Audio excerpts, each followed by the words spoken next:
Hey everyone, my name is Manish and welcome to my YouTube channel. आपने recently supreme court की judgement सुनी होगी जिसमें उन्होंने जो इलेक्टोरल बॉन्ड्स हैं उनको अनकॉन्स्टिट्यूशनल बताया। आपको शायद इलेक्टोरल बॉन्ड्स के बारे में पता हो और शायद ना भी पता हो, तो आज इस वीडियो के अंदर मैं आपको 4 सिंपल पार्ट्स में इस पूरी इलेक्टोरल बॉन्ड्स की स्कीम को और अभी जो रिसेंटली चीज़ें हुई हैं, पास्ट में क्या हुआ है, इस सबको ब्रेक डाउन करके बताऊंगा। एंड आई होप आपको ये वीडियो काफ़ी हेल्पफुल लगेगी। तो इस वीडियो में जो हम 4 पार्ट डिस्कस करने वाले हैं, उनमें से जो पहला पार्ट होगा उसमें हम डिस्कस करेंगे कि इलेक्टोरल बॉन्ड्स आखिरकार होते क्या हैं और उनकी ज़रूरत क्या पड़ती है। दूसरी चीज़ कि इलेक्टोरल बॉन्ड्स जो हैं उनको इंडिया में कैसे कब लेके आया गया। सेकंड पार्ट में हम जानने की कोशिश करेंगे कि इलेक्टोरल बॉन्ड्स जो स्कीम पूरी है वो इतनी कंट्रोवर्शियल क्यों है। एंड थर्ड पार्ट में हम जानेंगे कि सुप्रीम कोर्ट को इतना बड़ा डिसीजन क्यों लेना पड़ा कि एक ऐसी स्कीम जो इतने सालों से चली आ रही थी उसको अनकॉन्स्टिट्यूशनल बोला एंड कम्प्लीटली स्टक डाउन कर दिया गया। एंड फाइनल पार्ट में हम देखेंगे कि एसबीआई को क्या डायरेक्शंस दी गई, इलेक्शन कमीशन ऑफ इंडिया को क्या डायरेक्शन दी गई सुप्रीम कोर्ट के द्वारा, एंड अभी रिसेंटली उसमें क्या अपडेशन है। ठीक है, तो इस सब को हम ब्रेक डाउन करने की कोशिश करेंगे। आई होप आपको ये वीडियो पसंद आएगी। I request you to stick till the end and if you like the video do like, share and subscribe. Okay, so let's start. देखो, इलेक्टोरल बॉन्ड्स का बहुत सिंपल मीनिंग होता है कि एक फाइनेंशियल इंस्ट्रूमेंट जिसके अंदर जिसने भी उसको परचेज किया है उसका कहीं भी नाम मेंशन नहीं है, वो एक कम्प्लीटली अनोनिमस इंस्ट्रूमेंट है, बियरर इंस्ट्रूमेंट है, मतलब जिसके हाथ में वो इलेक्टोरल बॉन्ड है वही उसका मालिक है। ठीक है, इसको हमारे जो इंडिया के अंदर है 2017 के बजट की स्पीच में उस टाइम के हमारे finance minister mister Arun Jaitley ने इंट्रोड्यूस किया था। उन्होंने बताया था कि हम इस एक स्कीम को लेके आ रहे हैं जिसके थ्रू हम पॉलिटिकल पार्टीज़ को फंडिंग दे पाएंगे। कोई भी इंसान है या कोई भी कंपनी है जो कि अनोनिमस रहते हुए भी किसी भी पॉलिटिकल पार्टी को फंडिंग दे सकती है। ठीक है, तो इस स्कीम को इंट्रोड्यूस उस टाइम किया गया और इस स्कीम को लाने का उनका एक मोटिव जो उन्होंने उस टाइम बताया था वो ये था कि इससे एक तो कम्प्लीटली अनोनिमिटी बनी रहेगी कि जिसने भी फंडिंग दी है। सेकेंडली ये कि एक जो ब्लैक मनी वाला सीन जो है उसको कर्ब किया जा सकता है, क्योंकि ब्लैक मनी के रूप में किसी पॉलिटिकल पार्टीज को काफ़ी फंडिंग होती थी पहले। तो उस केस में जो ये सारा इलेक्टोरल बॉन्ड्स वाला है इसमें हमने बैंकिंग चैनल को इंक्लूड किया है। अब बैंकिंग चैनल के थ्रू होगा तो फिर बैंकिंग के थ्रू तो आप ये जो ब्लैक मनी वाला जो पार्ट है वो तो आप कहीं से लेके ही नहीं आ सकते। ठीक है, तो इस मोटिव के साथ उन्होंने इस स्कीम को लॉन्च किया था 2017 के बजट स्पीच में एंड 2018 में ये फाइनली इंट्रोड्यूस हुई officially with some modification in different acts जो हमारे पहले से चले आ रहे थे। ठीक है, तो सबसे पहली चीज़ तो ये हमारे माइंड में आती है कि किसी भी पॉलिटिकल पार्टी को इतनी फंडिंग की रिक्वायरमेंट होती क्या है, क्यों है। तो देखिए, पॉलिटिकल पार्टीज जो है वो एक ऑर्गेनाइजेशन है बेसिकली एंड लेकिन उसके पास कोई भी इनकम का सोर्स नहीं होता। तो क्या है कि इस पॉलिटिकल जो भी आइडियल केस के अंदर जो भी इंडिविजुअल या कंपनी उस पार्टी की आइडियोलॉजी से या फिर उसके जो वर्किंग है उसको मतलब सपोर्ट करती है, उनको वो अच्छी लगती है, तो उसको सपोर्ट उस पार्टी को सपोर्ट करने के लिए वो उसको इलेक्टोरल बॉन्ड्स के रूप में फंडिंग दे सकती है। ठीक है, तो जो भी एक्सपेंसेस जो पार्टी करती है, चाहे उनके फिर एड जो रन करते हैं वो सोशल मीडिया एड्स हो गए, सोशल मीडिया कैंपेन्स हो गए, उनके एडवर्टीजमेंट जो डिफरेंट मीडिया प्लेटफॉर्म पे हैं उन पे हो गए, या फिर उनके जो नॉर्मल वर्किंग है, उनकी रैलीज होती हैं, जो भी होता है उन सब के एक्सपेंसेस को मीटअप करने के लिए उनको रिक्वायरमेंट होती है पॉलिटिकल फंडिंग की। ठीक है, तो ये हमने इसका बेसिक कॉन्सेप्ट देख लिया।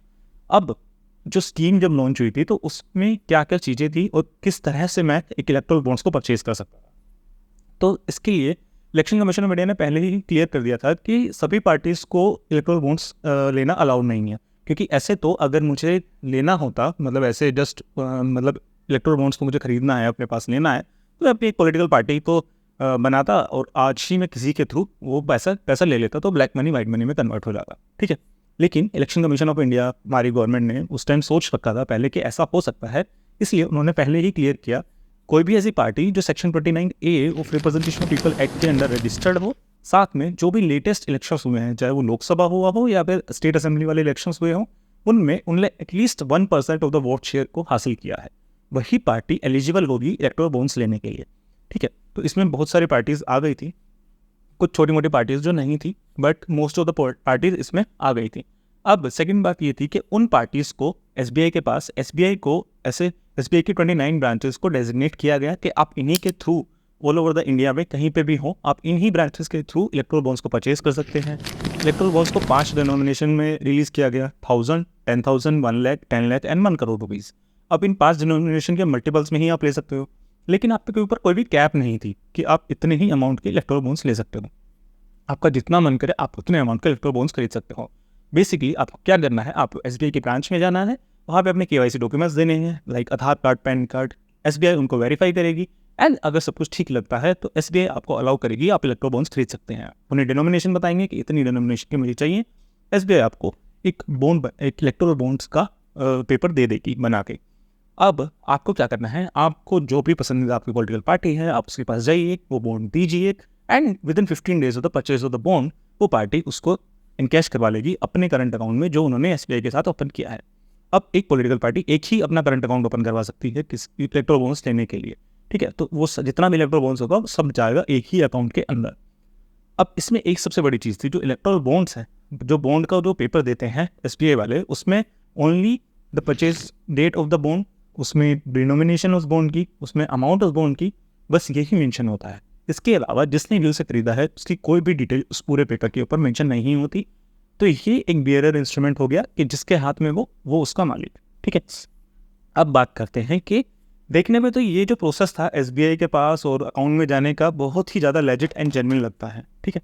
लेकिन फिर ऐसा ये इतनी कंट्रोवर्शियल क्यों हुई? अब देखिए, इसमें कुछ कुछ बातें थी स्कीम के अंदर। पहली चीज़ कि जब ये स्कीम लेके आए तो इनकम टैक्स के अंदर, इनकम टैक्स का जो एक्ट है उसके अंदर चेंजेस किए गए।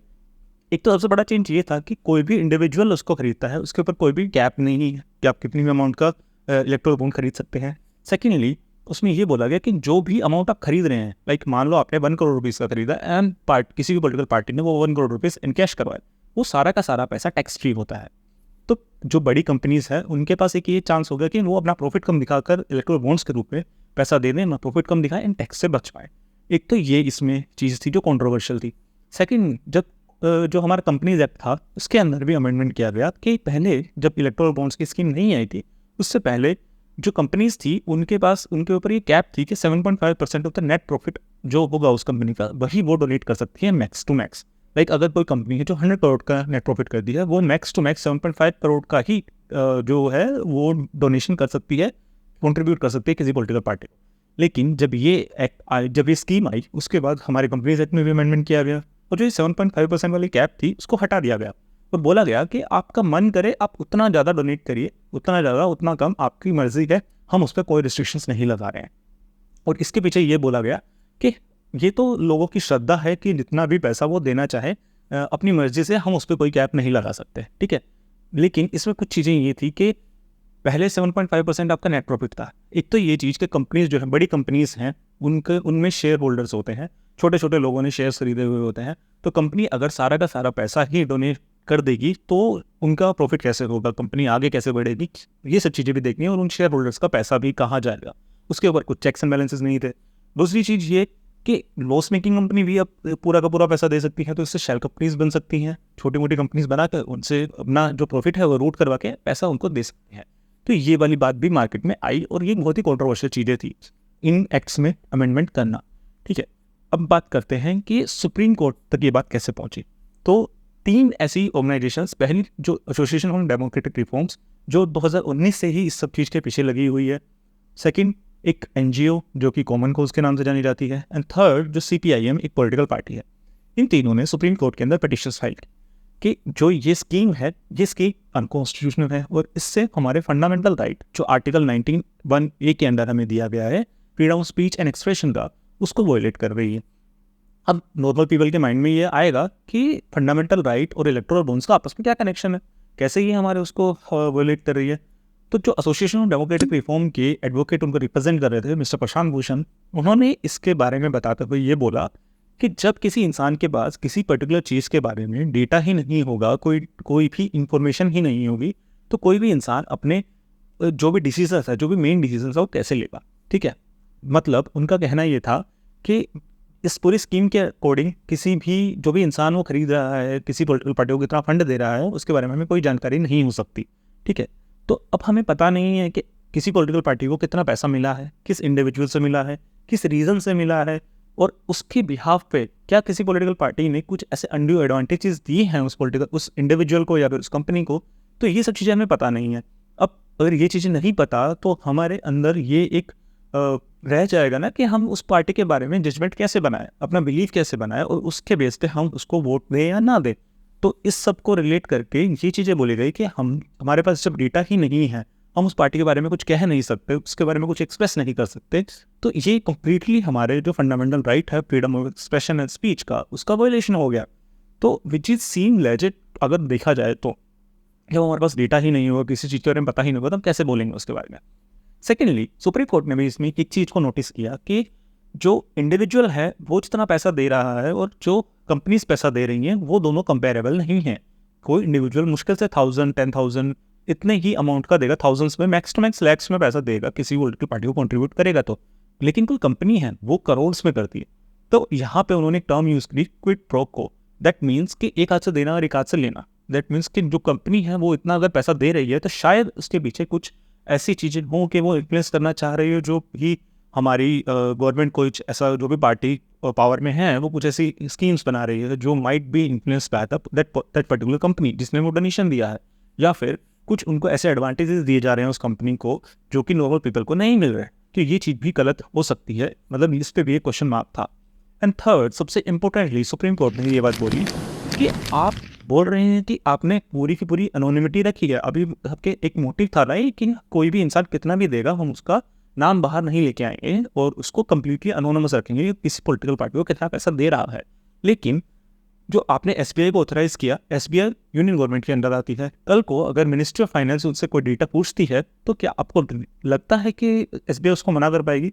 विच इज़ वेरी ऑब्वियस कि नहीं करेगी। वो डाटा जो भी पॉलिटिकल पार्टी पावर में होगी उसके पास तो वो डेटा अवेलेबल हो ही जाएगा।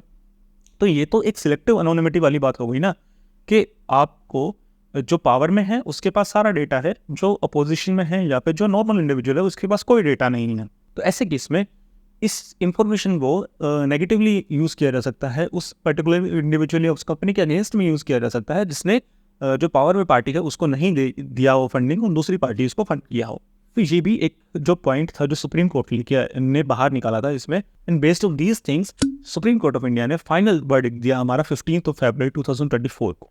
ऑलमोस्ट 5 साल ये केस चला है। 2019 में इसकी फर्स्ट टाइम पटिशन फाइल हुई थी एंड 2014 में आके इसका जो फाइनल वर्डिक्ट सुप्रीम कोर्ट ने दिया एंड उसमें उन्होंने इस पूरी स्कीम को भी अनकॉन्स्टिट्यूशनल बोला, विच सीम्स वेरी राइट। और एसबीआई को डायरेक्ट किया गया कि आप इनकी सेलिंग को इमीडिएट टिकट के साथ रोक दें एंड जिस भी पॉलिटिकल पार्टी के पास अभी भी ये इलेक्टोरल बॉन्ड्स है वो उनके परचेजर को वापस किए और वो परचेजर है वो एसबीआई को वापस करेगा एंड अपना पैसा ले लेगा वापस। तो ये एक जो सबसे बड़ी डायरेक्शंस जो सुप्रीम कोर्ट ने एसबीआई को दी। और इस सब के लिए एक चीज़ और उसमें उन्होंने एड ऑन की कि ये सारा जो डेटा है 2019 में जब फर्स्ट पटिशन फाइल की थी एंड 2024 तक की आज की डेट तक के सारे जो जितने भी परचेज किए हैं, जितने भी जिन भी लोगों ने खरीदे हैं, कंपनीज ने खरीदे हैं, वो डाटा साथ में जिन पॉलिटिकल पार्टीज ने रिडीम करे हैं वो सारा डेटा आप इलेक्शन कमीशन ऑफ इंडिया को देंगे बाय 6 मार्च 2024। और इलेक्शन कमीशन ऑफ इंडिया ये सारा डेटा है कंपाइल करके अपनी वेबसाइट के ऊपर पब्लिश करेगी, पब्लिक डोमेन के अंदर डालेगी बाय 13 मार्च 2024। अब एसबीआई ने इस पर कैसे रिस्पॉन्ड किया? एसबीआई ने हमेशा की तरह अपना वाला सीन दिखाया एंड उन्होंने सुप्रीम कोर्ट को इस पर बोला। बट ऑन 4 मार्च को उन्होंने पिटिशन फाइल की कि जो सारा डेटा है ये बहुत ज़्यादा है और हम इस सबको अप्लाई इतनी जल्दी नहीं कर सकते एंड हमें इसके लिए कुछ टाइम चाहिए। एंड कुछ टाइम को उन्होंने ऐसे कुछ वीक्स में, कुछ डेज में नहीं मांगा, पूरे 4 महीने उन्होंने मांगे एंड 30 जून 2024 का टाइम मांगा कि तब तक हम इसको पब्लिश करेंगे, ईसीआई को देंगे एंड ईसीआई आगे उसको फर्दर अपनी साइट पर डाल सकता है। अब इसकी जो हियरिंग हुई वो 11 मार्च को हुई एंड सुप्रीम कोर्ट ने इस सब को बहुत ही गलत माना और इसको बहुत ही स्ट्रिक्ट वे में एसबीआई को डायरेक्ट किया गया कि by 12 March end of the day आपका जो वर्किंग आवर्स है उनके खत्म होने से पहले आपको ये सारा डेटा देना पड़ेगा इलेक्शन कमीशन ऑफ इंडिया को। Election commission of India 15 March 5 PM तक ये सारा डेटा अपनी वेबसाइट पे पब्लिश करेगा। तो इसमें कुछ चीज़ें बाहर निकल के आ रही हैं, मतलब ऐसा सब लोग सोच रहे हैं, लोगों के ओपिनियंस बन रहे हैं कि एसबीआई ने क्या ये विलिंगली किया था कि मतलब जस्ट 2 दिन पहले, डेडलाइन से जस्ट 2 दिन पहले एक पिटीशन फाइल करना सुप्रीम कोर्ट के अंदर। ADR association of democratic reform ने अपनी रिपोर्ट में ये भी पब्लिश किया है कि जो टोटल अमाउंट है वो रफली 20,000 के अराउंड इलेक्टोरल बॉन्ड्स है, 20,000 25,000 के अराउंड इलेक्टोरल बॉन्ड्स है, जिनमें से इनकी टोटल अमाउंट 10 to 12,000 रुपीज़ है एंड उसमें से ऑलमोस्ट 54% रूलिंग पार्टी ने परचेज किया है इस पीरियड ऑफ टाइम के अंदर। तो क्या कुछ एक ऐसा ओपिनियन बन रहा है कि ऐसा लोग सोच रहे हैं कि सच में ही ये एसबीआई ही चाहता था, एसबीआई को सच में ही नहीं कंपाइल कर पाया था, या फिर किसी ने उनको ऐसे प्रेशराइज किया था आप ये सब कुछ करिए और ये डेटा बाहर ना निकालिए बिकॉज नेक्स्ट मंथ से इलेक्शन शुरू हो जाने हैं और इलेक्शन से पहले ऐसा डाटा बाहर आना बहुत सारे पॉलिटिकल पार्टीज के लिए मुश्किल क्रिएट कर सकता है। आपके क्या ओपिनियंस हैं इस पूरे चीज़ में? Do let me know in the comment section. अगर आपको ये वीडियो हेल्पफुल लगी है तो hit the like button, share the video and subscribe the channel. Will meet in the next video. Till then, thank you.